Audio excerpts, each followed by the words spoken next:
ونصلي على رسوله الكريم أما بعد فأعوذ بالله من الشيطان الرجيم بسم الله الرحمن الرحيم لا يملكون الشفاعة إلا من اتخذ عند الرحمن أهدا وقالوا اتخذ الرحمن ولدا لقد جئتم شيئا إدا تكاد السماوات يتفطرن منه وتنشق الأرض وتخر الجبال هدا أن دعوا للرحمن ولدا وما ينبغي للرحمن أن يتخذ ولدا۔ سورۃ مریم کا درس چل رہا ہے۔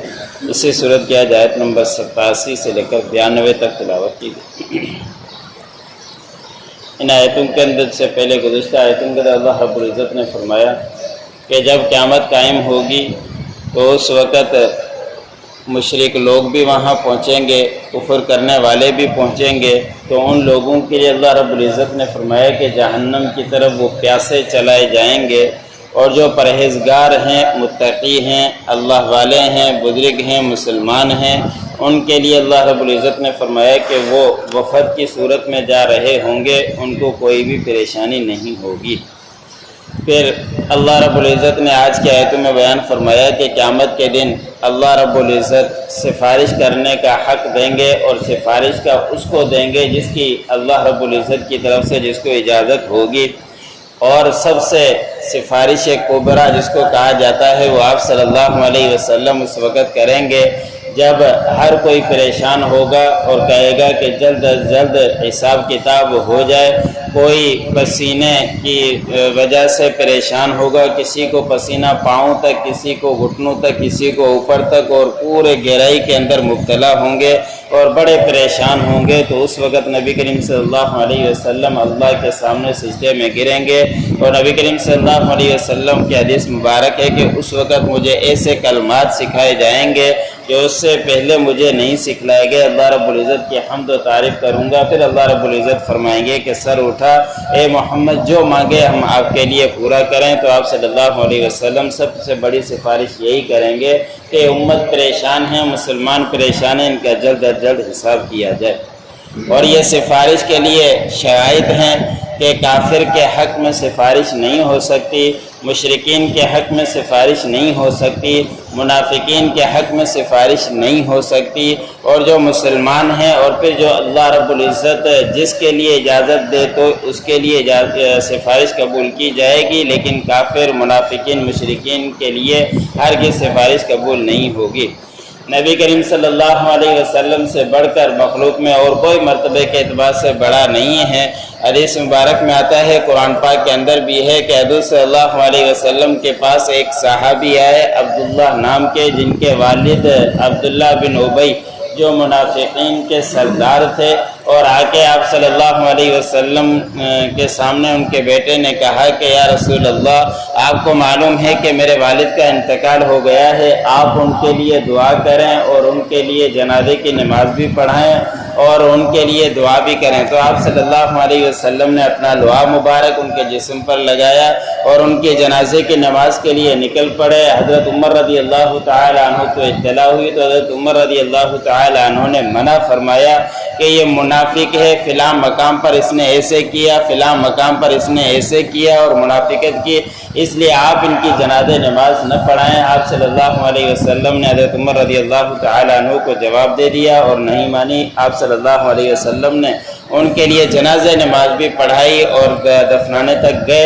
اللہ رب العزت کی طرف سے قرآن پاک کے اندر آیا کہ آپ ان کے لیے 70 دفعہ بھی مغفرت کریں، ہم ان کی مغفرت نہیں کریں گے۔ تو جو منافق ہے، مشرکین ہیں، کافر ہیں، ان کی سفارش قبول نہیں کی جائے گی، تو اس لیے کہ وہ کفر کے اندر لگے رہے اور منافقت دکھلاتے رہے۔ تو اللہ رب العزت نے فرمایا کہ ایسے لوگوں کی سفارش قبول نہیں کی جائے گی۔ آپ صلی اللہ علیہ وسلم نے بھی سفارش کی، لعاب مبارک لگایا، لیکن نہیں۔ اور کوئی حسب نسب بھی اگر ہو کسی کا، نبی کے بیٹے بھی ہوں، نبی کے والد بھی ہوں، لیکن کفر کے اندر ہیں، تو ان کی سفارش ان کے حق میں قبول نہیں کی جائے گی۔ تو اللہ رب العزت نے فرمایا کہ جو قیامت کے دن جب سفارشیں ہوگی تو جس کی اللہ رب العزت جس کو سفارش کی اجازت دیں گے وہی سفارش کر سکتا ہے۔ اس حدیث مبارک میں حافظوں کے لیے آتا ہے کہ حافظ 10 جنوں کو جنت میں لے جائے گا، ایسے ہی اور لوگوں کے لیے بھی آتا ہے۔ تو جس کے لیے اللہ رب العزت نے اجازت دی ہے وہ ضرور وہ سفارش کرے گا اور اس کی سفارش قبول کی جائے گی۔ بخاری شریف کے اندر حدیث ہے کہ نبی کریم صلی اللہ علیہ وسلم نے فرمایا کہ قیامت کے دن جن کی نیکیاں زیادہ ہوگی تو اللہ رب العزت نے ان سے فرمائیں گے کہ آپ لوگ جنت میں جاؤ، اور کچھ لوگ مومن تو ہوں گے لیکن ان کی نیکیاں کم ہو جائے گی تو اللہ رب العزت فرمائیں گے کہ ان کو جہنم کا چکر لگا کر پھر جنت میں داخل کریں۔ تو اس وقت حدیث مبارک میں آتا ہے کہ جو نیکیاں جن کی زیادہ ہوں گی وہ سفارش کریں گے کہ یا اللہ یہ ہمارے ساتھ تھے، نمازیں پڑھا کرتے تھے، ہمارے ساتھ صفوں میں کھڑا کرتے تھے، ہماری سفارش ان کے حق میں قبول فرما۔ تو اللہ رب العزت ان کے حق میں ان لوگوں کی سفارش قبول فرمائیں گے۔ تو جن کے لیے اللہ رب العزت نے ضابطہ طے کر رکھا ہے ان کے ضرور سفارش قبول کی جائے گی۔ پھر اگلی آیت میں اللہ رب العزت نے فرمایا کہ ان لوگوں نے رحمان کے لیے اللہ کے لیے اولاد بنا لی ہے، اولاد کی نسبت کی ہے۔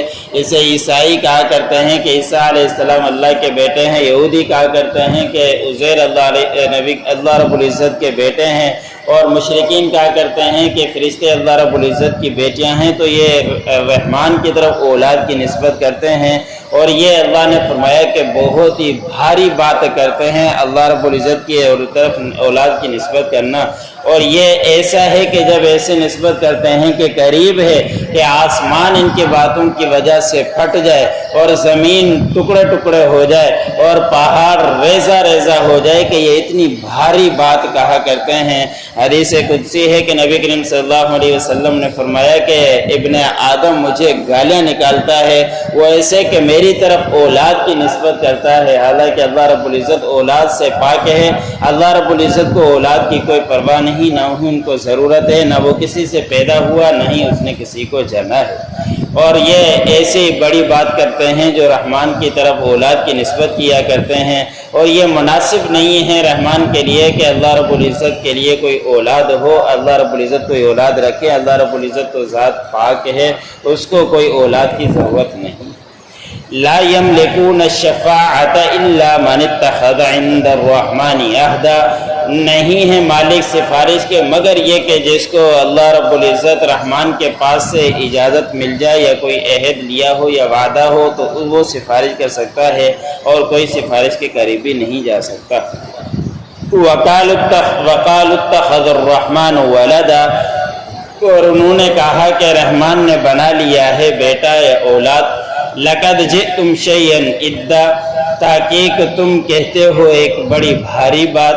تکاد السماوات یتفطرن منہ، قریب ہے کہ آسمان پھٹ جائے اس بات کی وجہ سے۔ وتنشق الارض، اور زمین ٹکڑے ٹکڑے ہو جائے۔ وتخر الجبال ہدا، اور پہاڑ ریزہ ریزہ ہو جائے۔ ان دعوا للرحمن ولدا، کہ یہ بلاتے ہیں رحمان کی طرف رحمان کے لیے اولاد۔ وما ينبغي للرحمن ان يتخذ ولدا، نہیں ہے مناسب رحمان کے لیے کہ وہ بنائے اولاد۔